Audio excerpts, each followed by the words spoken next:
Hello friends, welcome back to जयस करनी।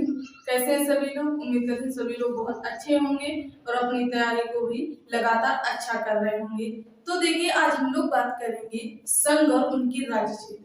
First class हम लोगों ने इसकी क्लियर कर ली थी, तो आज हम लोग पढ़ेंगे इसकी सेकेंड क्लास। ठीक है, क्या है संघ और उसके राज्य क्षेत्र।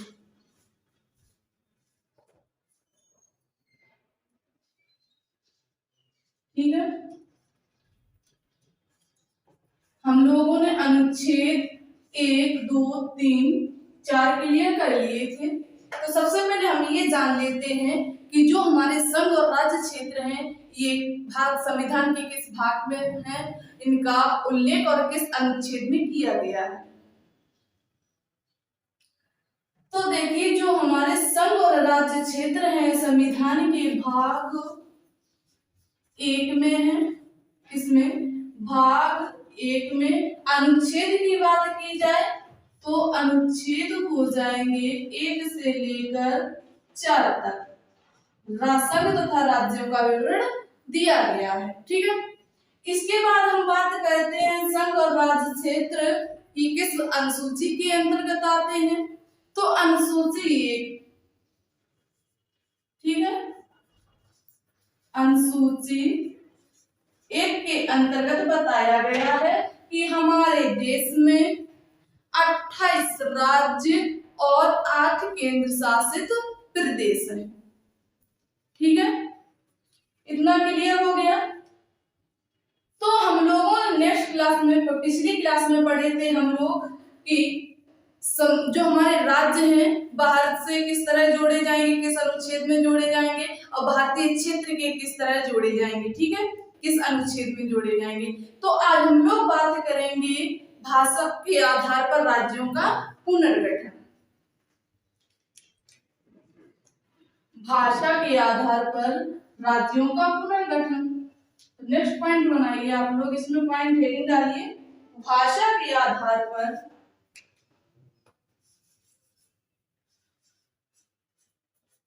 भाषा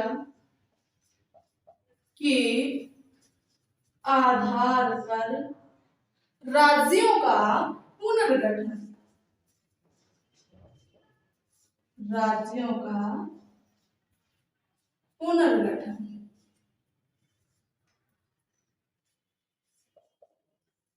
देखिए, जो हमारे राज्य हैं उस समय हमारे देश में सबसे ज्यादा तेलुगु भाषा बोली है।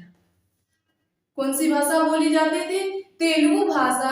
तो भारतवासियों ने भाषा के आधार पर राज्यों की मांग की कि हमें हमारे भाषा के आधार पर राज्य चाहिए।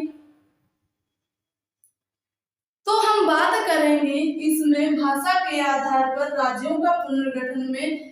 देखिए, हमारे देश में पहले 562 रियासतें थी। कितनी रियासतें थी?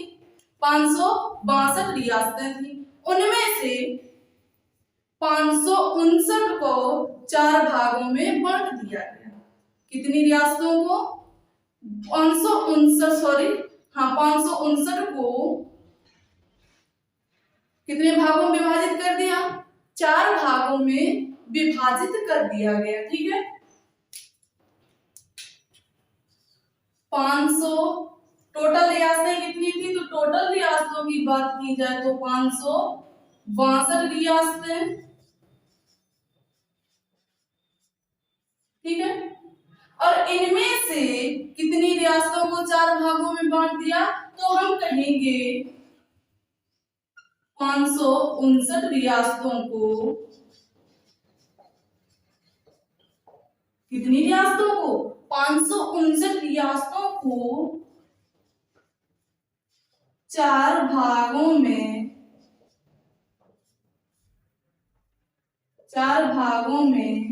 विभाजित कर दिया गया। विभाजित कर दिया गया। ठीक है, इसके बाद अगर हम बात करें, एक आयोग गठन किया गया। एक आयोग का गठन किया गया जिसमें कहा गया था कि हम का गठन नहीं कर सकते हैं। क्यों नहीं कर सकते हैं? आप ही लोग बताइए, हमारे देश में लगभग कितनी भाषाएं बोली जाती हैं? लगभग 3000 भाषाएं बोली जाती हैं। तो क्या अगर हम भाषा के आधार पर राज्यों का बंटवारा करने में लग जाएं तो 3000 राज्य होंगे? तो ऐसा होना संभव था क्या?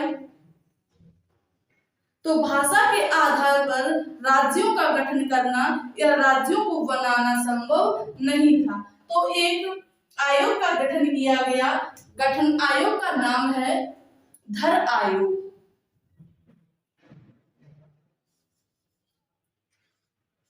धर आयोग ये किसकी सिफारिश पर बनाया गया था?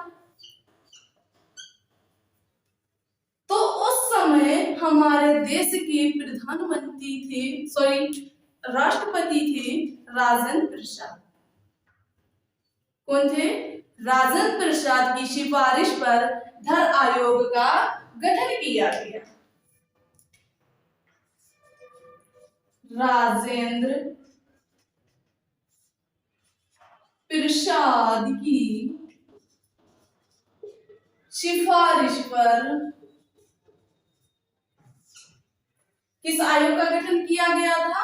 धर आयोग का गठन किया गया था। सिफारिश पर गठन, ठीक है। अब इसके बाद हम बात करें, जो धर आयोग है इसके अध्यक्ष कौन है, चेयरमैन कौन है? तो धर आयोग के अगर अध्यक्ष की बात करें तो एस.के. धर,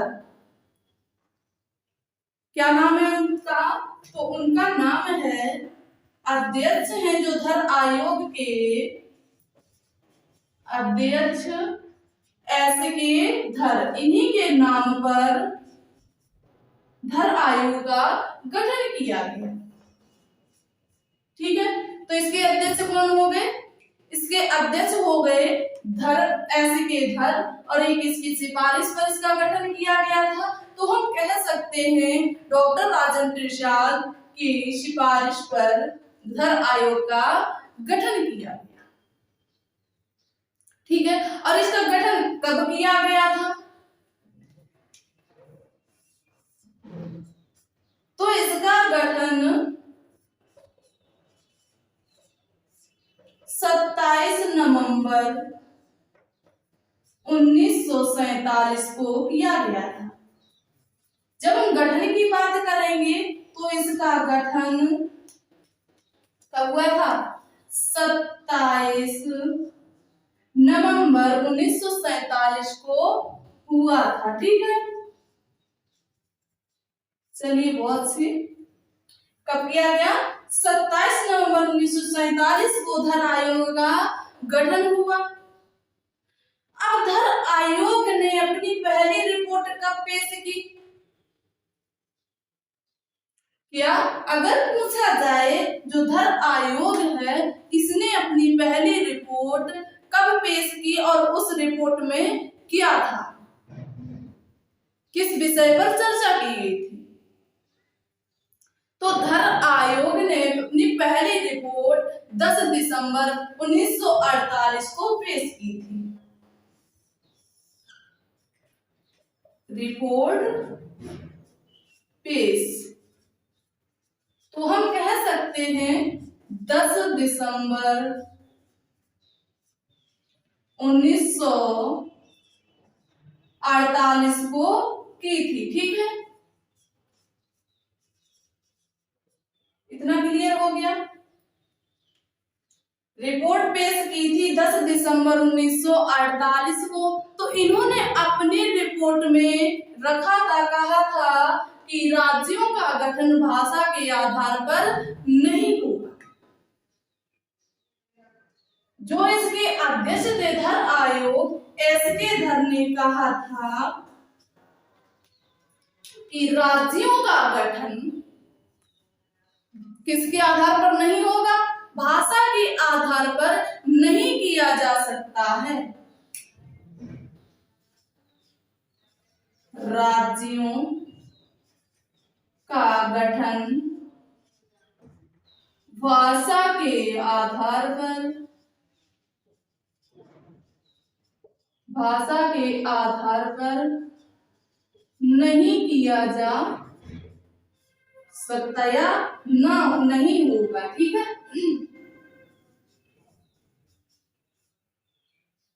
क्लियर हो गया। जब इन्होंने कहा कि राज्यों का गठन भाषा के आधार पर नहीं होगा लेकिन होगा किस प्रकार, तो इन्होंने एक और सिफारिश की, उसमें कहा था कि राज्यों का गठन भौगोलिक स्थिति के आधार पर होगा। उसकी भौगोलिक स्थिति क्या है, वहां कैसा वातावरण है, कैसी जलवायु है, तो इसके आधार पर राज्यों का गठन होगा। किसके आधार पर? भौगोलिक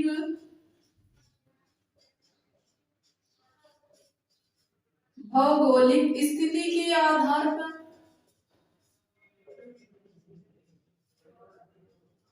भौगोलिक स्थिति के आधार पर होगा। और कहा था कि वित्तीय तथा विकास के आधार पर होगा। भौगोलिक स्थिति यानी जियोग्राफी के आधार पर होगा और वित्तीय तथा विकास के आधार पर होगा। यानी वहां का आर्थिक विकास कैसा है, ठीक है, तो उसके आधार पर राज्यों का गठन होगा। ये किसने कहा था? धर आयोग के द्वारा कहा गया था। ठीक है,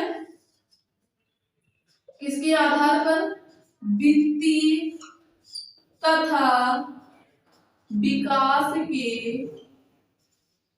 आधार पर, उसका डेवलपमेंट कैसा उस एरिया का, तो इस आधार पर होगा।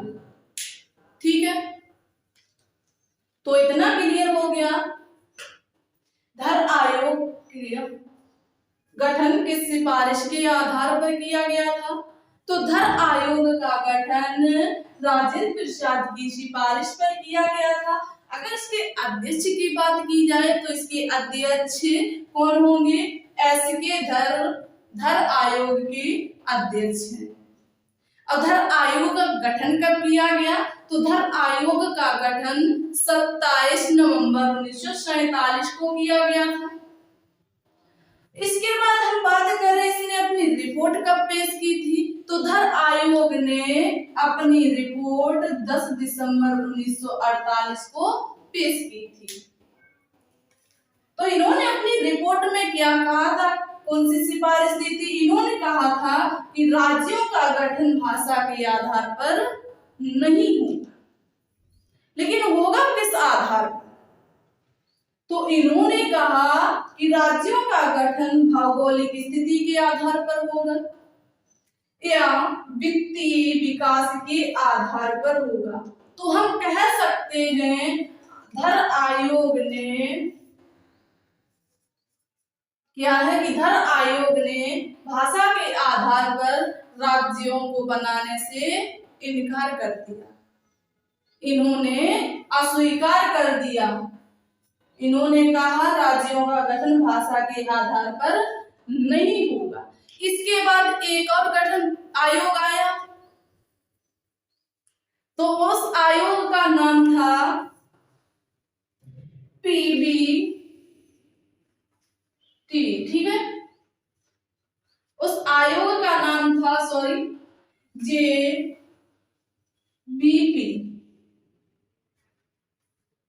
जब इसके बाद एक और आयोग का गठन किया गया, तो उस आयोग का गठन था जेबीपी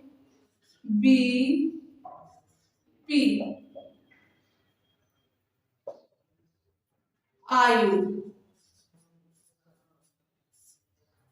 अगर इसका फुल नेम पूछा जाए, फुल फॉर्म पूछा जाए तो क्या होगा? तो हो जाएगा पंडित जवाहरलाल नेहरू, सरदार वल्लभ भाई पटेल, पट्टावी, ऐसा कुछ नाम है, पट्टावी मैया करके, ठीक है, उनके नाम पर यह आयोग बनाया गया था। यह 3 सदस्यीय आयोग था। ठीक है, जो धर आयोग था वह 4 सदस्यीय आयोग था। धर आयोग में 4 सदस्य थे और जो जेबीपी आयोग है यह 3 सदस्यीय आयोग है। ठीक है, अब हम इसके गठन की बात करें कि इसका गठन कब किया गया था, तो जेबीपी का गठन दिसंबर 1948 में किया गया था। कब किया गया था इसका गठन, तो जेबीपी आयोग का गठन दिसंबर 1948 ईस्वी में किया गया था। कब किया गया था, 1948 ईस्वी में किया गया था। तो इस आयोग ने कह सकते हैं अपनी रिपोर्ट कब पेश की थी और इन्होंने अपनी रिपोर्ट में क्या पेश किया था। तो अब आप लोगों को ध्यान देना है, जो जेबीपी आयोग था इसने अपनी रिपोर्ट 1 अप्रैल 1949 को पेश की थी। कब पेश की थी, रिपोर्ट पेश। तो इन्होंने अपनी रिपोर्ट पेश की थी 1 अप्रैल 1949 ईस्वी को।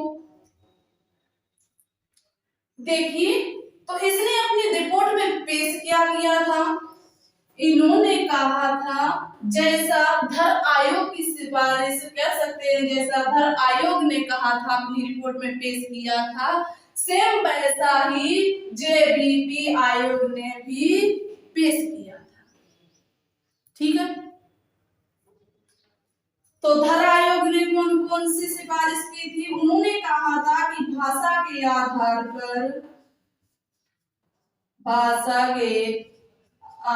पर नए राज्यों का गठन नहीं होगा, नए राज्यों का गठन नहीं होगा। और किस प्रकार बताया था उन्होंने, तो उन्होंने बताया था, जो धर आयोग के सदस्य थे उन्होंने कहा था कि ये भौगोलिक स्थिति के आधार पर राज्य बना सकते हैं और वित्तीय तथा विकास के आधार पर राज्य बना सकते हैं, नए राज्यों का निर्माण कर सकते हैं। तो हम कह सकते हैं सेम धर आयोग के जैसे ही इन्होंने अपनी रिपोर्ट को भी पेश किया था। तो देखिए, यहाँ पर चल रही थी भाषा के आधार पर नए राज्यों की मांग चल रही थी, लेकिन जो कमेटियां हुई, जो आयोग हुए, कमीशन हुए, इन्होंने दोनों कमीशनों ने क्या किया था, भाषा के आधार पर राज्यों का गठन अस्वीकार कर दिया। अब जो लोग राज्यों भाषा के आधार पर नए राज्यों की मांग कर रहे थे वो लोग और भड़क गए।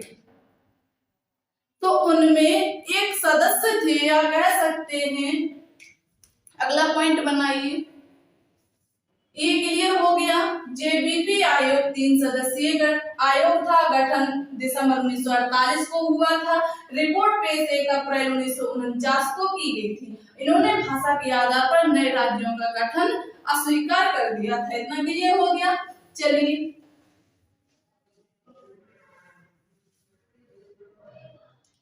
अब हम पढ़ेंगे नेक्स्ट पॉइंट, भाषा के आधार पर नए राज्यों की मांग। नेक्स्ट पॉइंट बनाइएगा, भाषा के आधार पर नए राज्यों की मांग।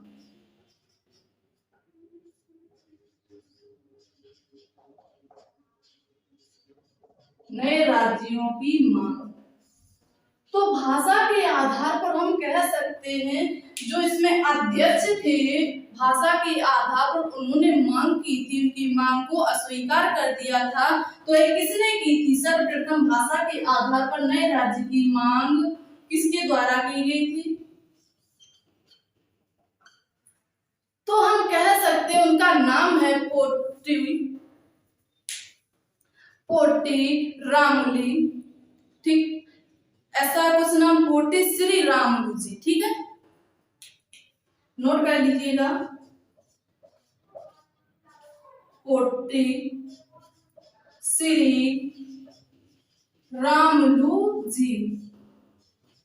इनके द्वारा सर्वप्रथम भाषा के आधार पर राज्यों की मांग की गई थी, ठीक है।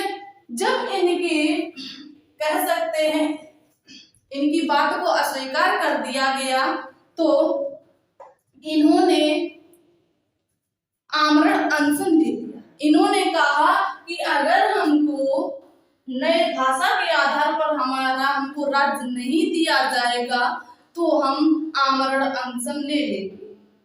तो इन्होंने क्या किया था, किसके द्वारा आमरण अनशन दिया गया था, पोटी श्री रामुलू जी के द्वारा आमरण अनशन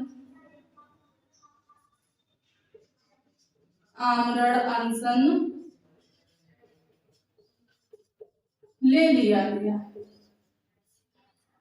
तो देखिए आमरण अनशन के दौरान 56 दिन की भूख हड़ताल के बाद जो है ये पोटी श्री रामुलू जी जिन्होंने भाषा के आधार पर नए राज्य की मांग की थी तो इनकी मृत्यु हो गई 56 दिन के बाद। कितने दिन के बाद, 56 दिन के भूख हड़ताल के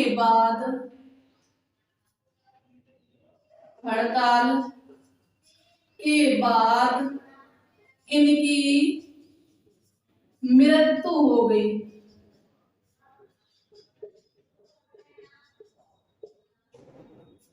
कितने दिन की भूख हड़ताल, कितने दिन भूखे रह पाए थे, 56 दिन भूखे रह पाए थे। इसके बाद इनकी मृत्यु हो गई। अब मृत्यु कब हुई थी, तो 15 दिसंबर 1952 को 15 दिसंबर 1952 ईस्वी को इनकी मृत्यु हो गई थी, ठीक है, क्लियर हो गया। अब देखिए जिन्होंने मांग की थी सर्वप्रथम भाषा के आधार पर नए राज्यों की, तो इनकी तो मृत्यु हो गई। देखिए जब इनका जो आंदोलन चल रहा था, जो आंदोलनकारी थे, क्या ये बताइए इनके सिर्फ इनके द्वारा ही अकेले मांग की जा रही थी नए राज्यों की, क्या ये अकेले अपनी भाषा बोल रहे थे, तो ऐसा नहीं है, इनमें और लोग थे। तो इनकी मृत्यु के बाद कह सकते हैं इनका आंदोलन जो चल रहा था तेजी से भड़क गया। तेजी से भड़कने के बाद जो आंदोलनकारी थे इन्होंने सरकार पर दबाव डाला। इनके दबाव के कारण सरकार ने नए राज्य का गठन कर दिया। सरकार, पॉइंट नोट कर लीजिएगा, सरकार ने आंदोलनकारियों के दबाव में आकर आंदोलनकारियों के दबाव में आकर किसमें, सरकार ने आंदोलनकारियों के दबाव में आकर नए राज्य का कह सकते हैं नए राज्य का गठन कर दिया।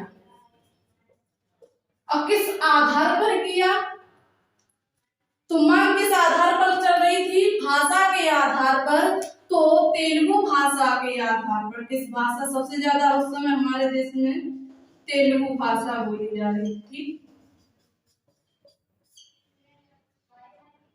तो नए राज्य का गठन में कौन सा राज्य था जिसका भाषा के आधार पर गठन किया गया, तो हम कह सकते हैं आंध्र प्रदेश। आंध्र प्रदेश एक ऐसा राज्य है जिसका भाषा के आधार पर सर्वप्रथम गठन किया गया था।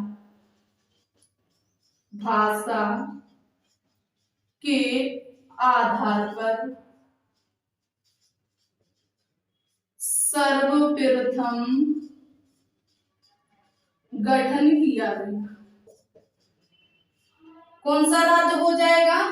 आंध्र प्रदेश एक ऐसा राज्य है जिसका भाषा के आधार पर सबसे पहले गठन किया गया, और इसका गठन किया कब गया था? तो हम कह सकते हैं इसका गठन 1 अक्टूबर 1953 को किया गया था। कब किया गया था?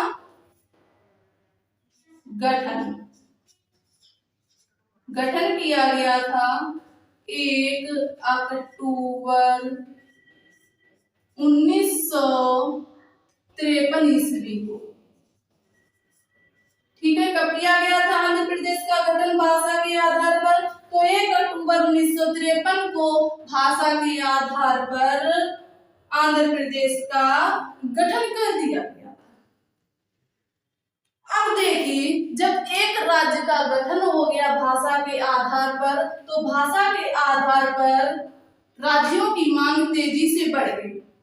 इसके बाद आया एक अधिनियम आया, कह सकते हैं राज्य पुनर्गठन अधिनियम। कौन सा? या कह सकते हैं कमीशन बनाया गया, राज्य पुनर्गठन आयोग। ये क्लियर हो गया था। भाषा के आधार पर नए राज्यों की मांग सर्वप्रथम किसके द्वारा की गई थी? पोट्टे श्री रामुलु जी के द्वारा की गई थी। इन्होंने आमरण अनशन ले लिया था। क्यों ले लिया था? ये चाह रहे थे कि भाषा के आधार पर नए राज्य का गठन कर दिया जाए। इनकी मृत्यु कितने दिन बाद हो गई थी? तो हम कह सकते हैं 56 दिन के बाद इनकी मृत्यु हो गई। 15 दिसंबर 1952 को इनकी मृत्यु हुई थी। ठीक है, इसके बाद तेलुगु भाषा के आधार पर आंध्र प्रदेश का 1 अक्टूबर 1953 को गठन कर दिया गया। ये पॉइंट क्लियर हो गया। चलिए, इसके बाद हम लोग बात करेंगे राज्य पुनर्गठन आयोग। एक बार सभी लोग कमेंट कीजिएगा, जो राज्य पुनर्गठन आयोग है इसे और किस नाम से जानते हैं? राज्य पुनर्गठन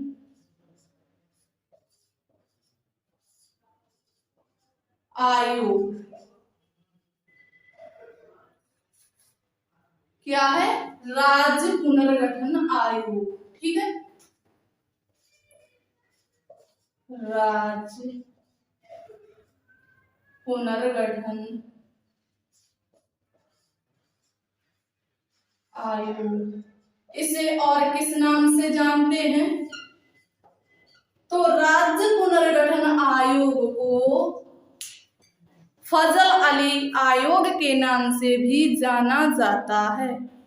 किस नाम से जाना जाता है? फजल अली आयोग के नाम से भी जाना जाता है। इसका दूसरा नाम है फजल अली आयोग। फजल अली आयोग। ठीक है, अब हम बात कर लेते हैं जो फजल अली आयोग है, या कह सकते या कह सकते हैं जो राज्य पुनर्गठन आयोग है, इसका गठन कब किया गया था? तो गठन की बात करें तो इसका गठन 22 दिसंबर 1953 ईस्वी को हुआ था। 22 दिसंबर 1953 ईस्वी को राज्य पुनर्गठन आयोग का गठन, या कह सकते हैं फजल अली आयोग बनाया गया। ठीक है, अब बात आती है जो राज्य पुनर्गठन आयोग है इसके अध्यक्ष कौन है, इसके चेयरमैन कौन है? तो इसके अध्यक्ष की बात की जाए तो इसके अध्यक्ष हैं डॉक्टर फजल अली। कौन है? डॉक्टर फजल अली। इन्हीं के नाम पर इस आयोग का नाम पड़ा था फजल अली आयोग। इतना क्लियर हो गया। अब देखिए जो राज्य पुनर्गठन आयोग था यह 3 सदस्यीय आयोग था। कितना? 3 सदस्यीय आयोग था। ठीक है। इसके 2 अन्य सदस्य थे। वो अन्य सदस्य कौन कौन थे उनको भी क्लियर कर लीजिए। राज्य पुनर्गठन आयोग या कह सकते हैं फजल अली आयोग में 2 अन्य और सदस्य थे। उनका नाम था, एक थे के.एम. पडिक्कर। कौन थे? के.एम. पडिक्कर। और इसी में दूसरे थे एच.एम. कुंजरू। तो इसमें 2 सदस्य थे। 2 सदस्य कौन कौन थे? एक थे के.एम. पडिक्कर, के.एम. पडिक्कर और दूसरे थे एच.एम. कुंजरू। एच.एम. कुंजरू ये 2 सदस्य राज्य पुनर्गठन आयोग में थे। अब बात करते हैं जो राज्य पुनर्गठन आयोग है या अव्वल फजल अली आयोग है, इसने अपनी रिपोर्ट कब पेश की थी? तो अव्वल फजल अली आयोग ने अपनी रिपोर्ट 30 दिसंबर 1955 को पेश की थी। कब की थी? 30 दिसंबर 1955 को अपनी रिपोर्ट पेश की थी। 30 दिसंबर 1955 ईस्वी को फजल अली आयोग ने अपनी रिपोर्ट पेश की थी। ठीक है, रिपोर्ट पेश की। ठीक है। अब देखिए जो इन्होंने अपनी रिपोर्ट पेश की थी, इन्होंने अपनी रिपोर्ट में क्या दिया था? तो देखिए जो फजल अली आयोग है इस रिपोर्ट में इन्होंने 16 राज्य और 3 केंद्र शासित प्रदेश की सिफारिश की थी। कितने राज्यों की? 16 राज्य और 3 केंद्र शासित प्रदेशों की सिफारिश की थी। किसके द्वारा की गई थी? फजल अली आयोग के द्वारा। 16 राज्य और 3 केंद्र शासित प्रदेश की सिफारिश की थी। ठीक है,